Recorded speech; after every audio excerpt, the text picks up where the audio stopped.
In a small town surrounded by mountains, there was a winding road known as the Path of Souls. During the day, it was a quiet, picturesque trail flanked by ancient trees with trunks so thick they seemed to hold centuries of secrets. But at night, the road took on a sinister air. No one in town dared to travel it after sunset, as tales of disappearances and strange phenomena were countless. The local legend told of a school bus that had tumbled down a ravine at one of the road's sharpest curves many years ago. The crash was devastating, and it was said that the children's souls never left the place. According to the stories, lone drivers passing through could hear children laughing, feel tiny hands touching their vehicles, or even see shadows suddenly crossing the road, causing fatal accidents. Raul, an experienced truck driver, never believed such stories. Just superstitions, he would say. One night, while returning from a delivery in a nearby town, he decided to take the road to save time. What's the worst that could happen? He thought as he lit a cigarette and turned on the radio to stay awake.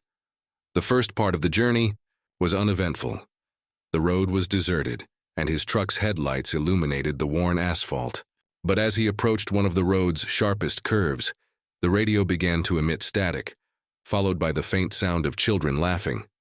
Annoyed, Raul turned off the radio, but the sound persisted, this time seeming to come from inside the truck cabin. He glanced at the rearview mirror but saw nothing, though a chill ran down his spine. He sped up, trying to shake off the unease, but then something happened that he would never forget. On the next curve, he saw a small figure standing by the side of the road. It was a little girl, wearing a tattered white dress, her dark hair obscuring her face. Raul slammed on the brakes, but when he looked again, the girl was gone. Confused, frightened, he decided to keep driving, but now he felt as though someone was watching him from the back seat. "It's just my imagination," he muttered to himself. But when he glanced at the rearview mirror, his heart stopped.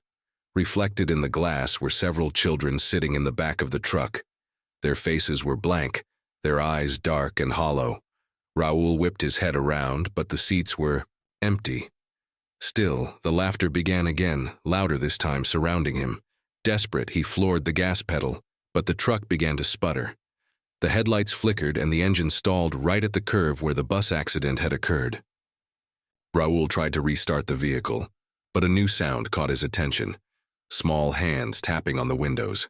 He looked around and saw shadows shifting in the darkness, drawing closer. The cabin grew unbearably cold, and a child's voice whispered in his ear, "Do you want to play with us?" Raul screamed and blacked out. The next morning, his truck was found parked at the roadside, hazard lights blinking. Raul was in the driver's seat, his eyes open and glassy, as though he had witnessed something beyond human comprehension. From that day forward, no one dared to take that road after nightfall.